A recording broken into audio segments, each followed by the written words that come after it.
Good morning, team. Run Talks. Jay here again. I had to take a seat because it's so windy out here. I think at one point I was running and I wasn't actually moving. It looked like I was just jogging on the spot.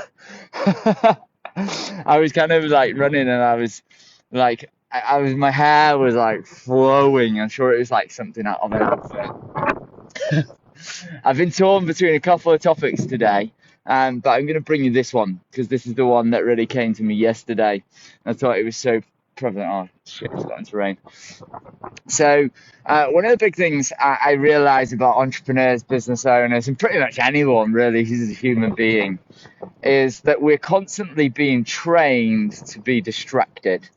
If you look at social media today, if you look at how you behave when you use your phone, that's a classic example of how you live your life, i.e., lack of focus. Now, you might say, hey, Jay, but I'm focused on WhatsApp, and I'm focused on Instagram, and I'm focused on Facebook, and I'm focused on email, and I'm focused on Voxer, and I'm focused on this chat, and this other chat, and TikTok, or whatever.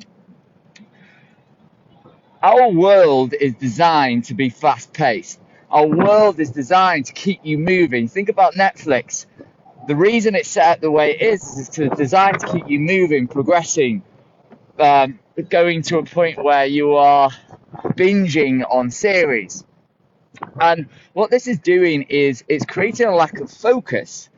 And what I found in myself was that I found it very difficult to be present with people. I find it very difficult to be on a Zoom meeting where I've got hundreds of open tabs. I found it very difficult not to be on my phone when my phone was in reach. That's the top tip. If you don't want to be on your phone in a day, either put it in a drawer, put it in another room, or at least out of reach of your arm. Because what will happen is, without you thinking, because you're not always conscious, you're not always present, you'll reach out and actually grab it before you know it. You're scrolling through Instagram, Snapchat, WhatsApp, Facebook, LinkedIn, Twitter, the list goes on and on and on and on and on. And different people have different medicines for distraction. And in the work that I do, I'm always looking at, okay, we can look at a distraction, which is like treating the symptom, i.e. the headache. But really, we need to get deeper. We need to get to the deeper root cause of the problem. What is really causing you to distract it? Are you being distracted because you're bored? Are you being distracted because you are procrastinating? Are you being distracted because you're scared of doing something and I'll put it off, I'll leave it till tomorrow, and tomorrow becomes the next day becomes next week, next month, and then it becomes never. And so I'm looking at what's the root cause of the behavior. That's the work I do. It's like getting to the root cause of why people repeat patterns, why people do what they do. And distraction leads to a complete lack of focus and ultimately a lack of consistency and a lack of results. So here's what I've discovered. People have different techniques, different medicines. People use drink. People use making cups of tea. I used to make 15 cups of tea just to avoid doing work in a day, which is crazy. One, it wasn't good for my health, and two, it led me to avoiding. There's a great book by Jim Rohn called Eat That. I think it's Jim Rohn or Brian Tracy, maybe. Brian Tracy, called Eat That Frog. Great book, recommend it. And cups of tea, drinking, drugs, other people are a distraction. You ever noticed that one? Cleaning the house is another. People get distracted all over the place. And I see that a lot of people are also abandoning their feelings. Now, what do I mean by this? People want to distract themselves from their feelings because their feelings are uncomfortable. Like I said, this can be boredom. It can be fear. Can be anxiety. Can be anger. People want to distract themselves. And one thing I've discovered is the best way to actually, if we're being trained constantly to be distracted, what we then need to do is have the self-awareness to realize it when we do what we do, when we distract, what are our strategies for distraction, and then we have to recondition. We have to recondition the mind to focus. And this is going to take time. This is going to take effort. This is one of the reasons that I meditate every day, because what I'm cultivating is something called equanimity. Equanimity. And equanimity, if you look it up on Google, there's different definitions for it, but it's essentially calmness in the face of a stimulus. Calmness in the face of a stimulus.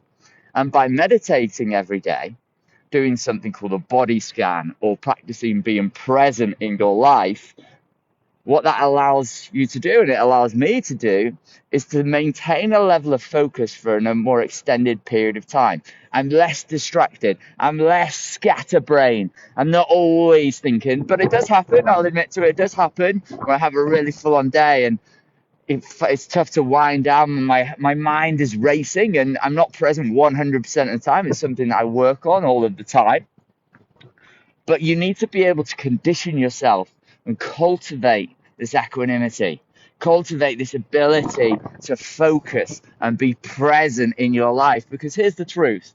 Most people are operating out of their past behaviors, their past programming, or they're projecting into the future. They're thinking about what's going to happen in the future. So they're not truly present right here, right now with me on this camera. You might even be watching me while you're trying to do other things. See, the truth is there's no such thing as multitasking. It's impossible to have 100% of your focus on one thing, on me right here, while trying to do something else. It's a myth. Men, women, I don't care. It's a myth because we have something called the reticular activating system. And if you sit with your mind in something like a meditation, you'll notice that it always wants to go to one thing, wants to focus.